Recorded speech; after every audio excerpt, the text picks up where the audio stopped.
వారం రోజుల్లో యాదవ్ కార్పొరేషన్ ఏర్పాటు చేయకపోతే ఈ నెల 7వ తేదీన జరిగే అసెంబ్లీ సమావేశాలను ముట్టడిస్తామని యాదవ హక్కుల పోరాట సమితి జాతీయ అధ్యక్షుడు మేకల రాములు యాదవ్ హెచ్చరించారు.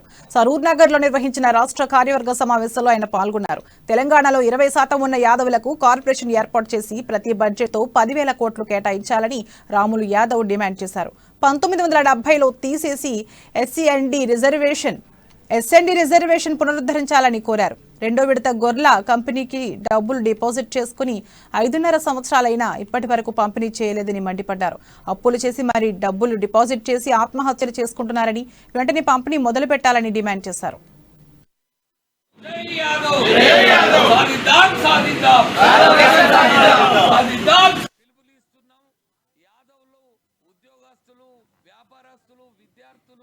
రాజకీయ నాయకులు వివిధ సంఘాలందరికీ కూడా మేము అందరికి కూడా ఆహ్వానిస్తున్నాం. మన బతుకులు బాగుపడాలంటే, మన డిమాండ్ నెరవేరాలంటే ఖచ్చితంగా 3వ తారీఖు లోపు ప్రభుత్వం నుంచి స్పందన రాకపోతే 7వ తారీఖు రోజు తెలంగాణ అసెంబ్లీని వేలాది మందితో ముట్టడిస్తాం అనేది ఈ సందర్భంగా తెలియజేస్తున్నాం. జై యాదవ్ పిలుపునిస్తున్నాం.